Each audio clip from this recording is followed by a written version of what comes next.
আমি এই ভিডিওর মাধ্যমে কতগুলো বাস্তব কথা তুলে ধরার চেষ্টা করছি। জীবনে কখনো কাউকে পরোয়া করো না, নিজের যোগ্যতায় নিজে এগিয়ে যাও। এগিয়ে যাওয়ার জন্য কখনো কারো প্রত্যাশা করো না, তোমার হয়ে কেউ তোমাকে এগিয়ে দিবে না। মনে রাখবে, তোমাকেই তোমার এগিয়ে যাওয়ার রথের শান্তি হতে হবে। কখনো অন্য কারোর যোগ্য হতে যেও না, নিজেকে নিজের যোগ্য হিসেবে গড়ে তোলো। কখনো অন্যের মতো হয়ে ওঠার চেষ্টা না করে বরং নিজের মনের মতো হয়ে ওঠার চেষ্টা করো।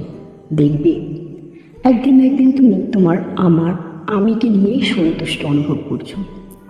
অন্যের পিছনে সময় ব্যয় করার থেকে নিজের পিছনে নিজের সময় ব্যয় করো। মনে রাখবে, নিজেকে নিজে যতটা সময় দেবে ততটা সময় জীবনে তোমাকে অন্য কেউ আর দিবে না। তোমাকে তুমি গড়ো, তোমাকে তুমি ভাঙো। নিজের ভবিষ্যতের জন্য নিজেকে গড়ো, নিজের ভুল ত্রুটি সংশোধনের জন্য নিজেকে ভাঙো। দেখবে দিনকে দিন তোমার উন্নতিই হয়েছে। ডিপ্রেশন ঘিরে ধরে নেই, কিন্তু যখনই তুমি অন্যের জন্য নিজেকে ভাঙবে কিংবা গড়বে, তখনই সে ছেড়ে গেলে তুমি ডিপ্রেশনে ভুগবে। তাই অন্যের জন্য নয়, নিজের জন্য নিজেকে ভাঙো, গড়ো, নিজেকে মূল্য দাও। দেখবে 10 জন তোমাকে মূল্য দিচ্ছে। তুমি যদি তোমাকে মূল্যায়ন না করো, তবে পৃথিবীর কেউ তোমাকে মূল্যায়ন করবে না। আর হ্যাঁ, যা করো আর না করো, পৃথিবীতে নিজের থেকে বেশি মূল্য অন্য কাউকে দিতে যাবে না।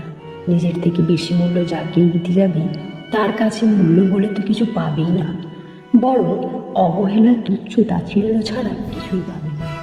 জীবনে দুটি জিনিস খুবই প্রয়োজন। এক, পুরুষের অর্থ না থাকলে আর নারীর সৌন্দর্য না থাকলে কোথাও কোনো দাম নেই, না ঘরে না বাহিরে। যে পুরুষ আয় করতে পারে না, ঘরে বসে বসে খায়, সে পুরুষের কোনো মূল্য নেই। বাহিরে মূল্য পাওয়া তো অনেক দূরের কথা, তার নিজের ঘরে সে কখনো কোনো কাজে কিংবা কথায় মূল্য পায় না। যে নারী দেখতে সুন্দর না, সে নারী জন্মের পর থেকেই তার বাবা মার টেনশন।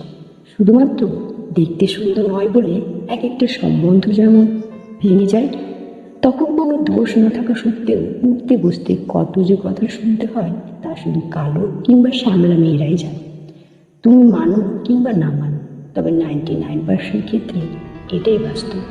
নারীর সৌন্দর্য আর পুরুষের অর্থ ছাড়া কোথাও কোনো দাম নেই। এরা যেন নুন ছাড়া তরকারির মতো। একটা কথা মনে রাখা ভীষণভাবে জরুরি, জীবনের কঠিন সময়গুলো তোমাকে একাই কাটাতে হবে। তাই বিপদ থেকে উদ্ধার হতে গেলে সঙ্গ কিংবা সাহায্য করার আশা ছেড়ে দাও। তোমার হয়ে তোমার লড়াই কেউ লড়বে না, তোমার লড়াইটা তোমাকে একাই লড়তে হবে। তোমার হয়ে তোমার দৌড়টা কেউ দৌড়াবে না, তোমার দৌড়টা তোমাকে একাই দৌড়াতে হবে। মনে রাখবে, দিন শেষে কেউ কারো না, না তুমি কারো, না কেউ তোমার।